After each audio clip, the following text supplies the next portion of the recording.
One of the challenges we've always had, no matter how wonderful we thought SharePoint was the ability to work with content that was stored in SharePoint if we were ever disconnected. I know it's hard to believe, but these days there are times when we're not connected to a network.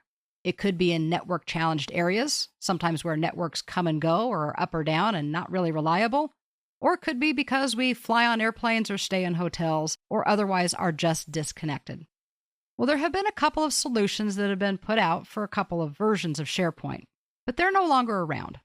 You may have heard about Microsoft Groove, or more recently, Microsoft Workspaces. Well, these were the predecessor of something called SkyDrive Pro. Before we go any further, I have to clarify that SkyDrive Pro and SkyDrive are two different things. SkyDrive is a personal information storage space that you can get for free from Microsoft. It's designed for individuals. I know a lot of students who use it because they need to be able to access files no matter where they are or what computer they're on, whether it's at home, on their laptop, or even at school. So there are some really good uses for individuals to use SkyDrive, and that's what that service is. SkyDrive Pro is new with Office and SharePoint 2013. It's designed for organizations. It's part of SharePoint, and it utilizes the same interface as SharePoint.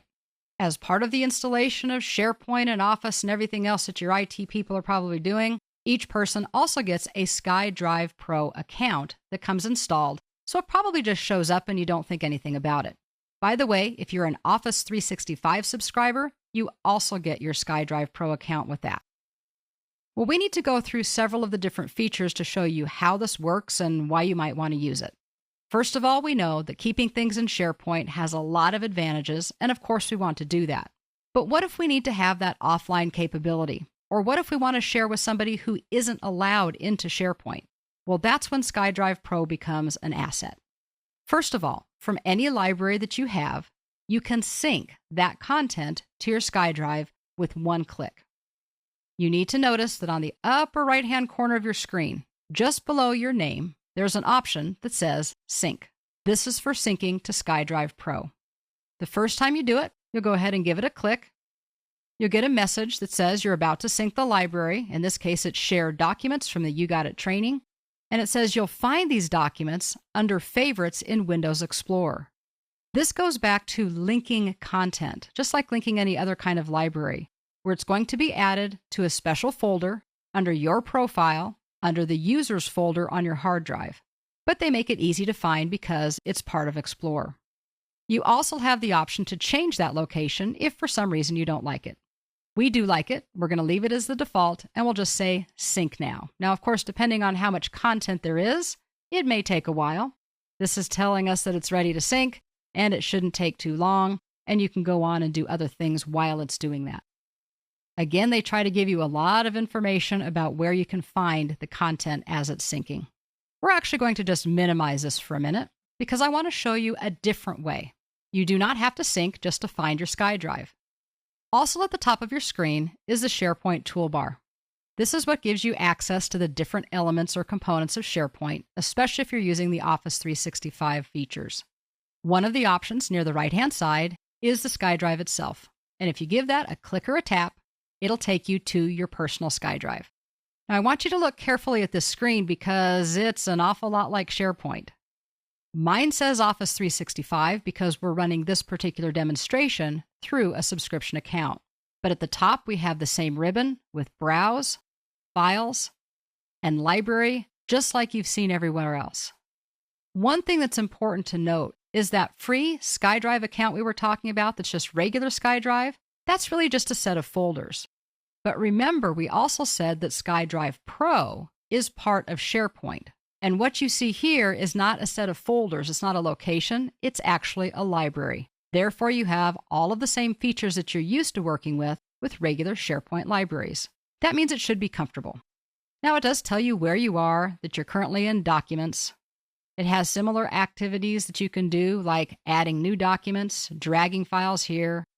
On the left-hand side, it shows you the default organization. That there is a folder called My Documents. There's also one for Followed Documents. So if you're using SharePoint's following capabilities, those documents can be tracked. You can also see documents that have been shared with you by other people, using SkyDrive Pro. And then, of course, there are some recent documents listed down at the bottom. In the main part of the screen, we see that this is just a library and it has a variety of content. But notice there's a folder called Shared with Everyone. By default, anything that you put into your SkyDrive Pro library is private. Only you can see it, unless it's placed into the Shared with Everyone folder. And then, of course, it's shared with everyone. But everyone in this case means everyone in your organization. It's not available publicly. We can see over to the right, the sharing icon. If you see the two little heads, it's shared. If you see the lock, it means it's just for you. You can work with these documents in a familiar way as well. They have an open menu, for example. So let's see, we have a worksheet that we can open. We'll click on the open menu.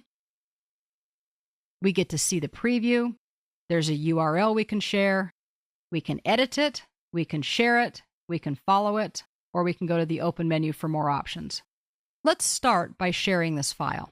Remember that by default, right now, it's private because it's not in my Shared with Everyone folder. What we need to do is simply add email addresses or names. Now, this is one of the great benefits that you see, first off, with SkyDrive Pro. When I keep content in SharePoint itself, only people usually in my organization can access it. Here we can do kind of a mix and match. If you want to add someone in your organization, just start typing their name like you would in any one of SharePoint's fields. If Michael wants to share it with Aaron, you start typing Aaron's name, select the name, and that's it. If you wanted to share it with somebody who was not in your organization, you simply need to give a complete email address. Also notice on the right-hand side, you can designate if they can or can't edit. Basically, they can either view it or they can edit it. Once you get the names in place, then you can include a personal message, which I usually recommend you do. Tell people what it is you're sharing and why. And then there's an interesting check mark at the bottom. You need to be very careful with this. Requiring sign-in makes sense if people are within your organization. So in this case, for Erin, requiring sign-in is fine because she has to be signed into SharePoint anyway. However, Susan Jenkins is not part of this organization. And if this box is left checked, one of two things has to happen. Either Susan Jenkins needs to be given a sign-on on this network, or she has to have a Microsoft account. If she doesn't have a Microsoft account, she will be prompted when she tries to log in, and it's free, so that may or may not be a big deal. But if you don't want to force people to have or use those accounts, simply take this check mark off. Now, of course, these people don't have to sign in, and that can create problems, but this is limited to only the people you've invited, so maybe not a big concern. Once you get this set up the way that you want, simply click or tap Share, and they will receive an email with the message that you have and a link telling them how to get to this particular file. By the way, that invitation to come look at your document will expire for them after 7 days. So if they don't respond and use it within 7 days, you'll need to share it with them again. Maybe a little inconvenient for you, but other than that, it's not really a big deal. Just make sure that they know that so that they don't wait too long and have to regenerate the message. Another limitation, or at least I should say another factor, is technically you can only share about 20,000 files or so. That number may change as technology changes, and I don't think for most of us, 20,000 files is going to be a limitation. Most of us don't use that many files on a regular basis. But that is how we synchronize a library. It's also how we get into our SkyDrive, kind of how we navigate around in what's here, and how we work with documents, including sharing them with people. But now comes a big question, how do we actually use it? Let's tackle that topic in part 2 of this video.